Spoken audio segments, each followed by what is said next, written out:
kami mag-ayos ng machine. Ito yung original. Nasira yung timer watch. Ito yung original. At ito yung pinalit namin timer. Kapag mag-ayos ka, nakita mo ito, mayroong jumper dito. Ito yung reverse, dalawa, hindi magkasama tong dalawa ang reverse. Ito yung common, ito yung linya, line 1. Ito yung original.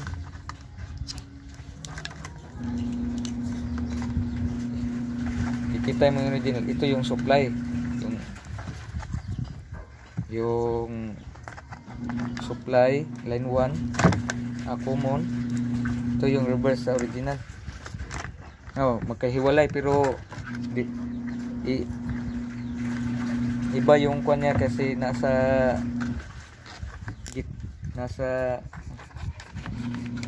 tunga yun sa Bisaya, tunga. Gitna. Gitna. Ito yung reverse. Ang reverse ng original, same.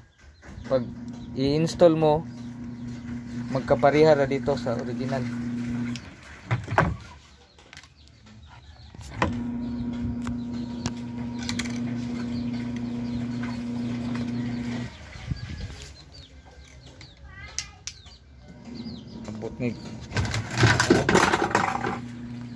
Aabot ato na gusto nyo magpaayos ng kahit anong machine na ayusin nyo.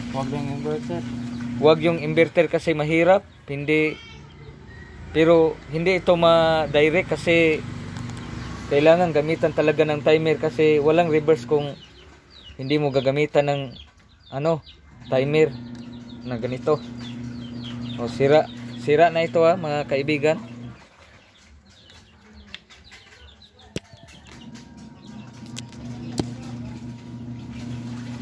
Ito yung luma na talaga itong machine na ito, pero matibay, sharp yung ito yung brand nya, sharp.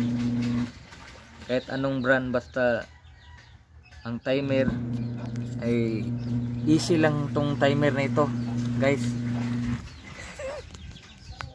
Easy to kuhan, kahit anong brand ay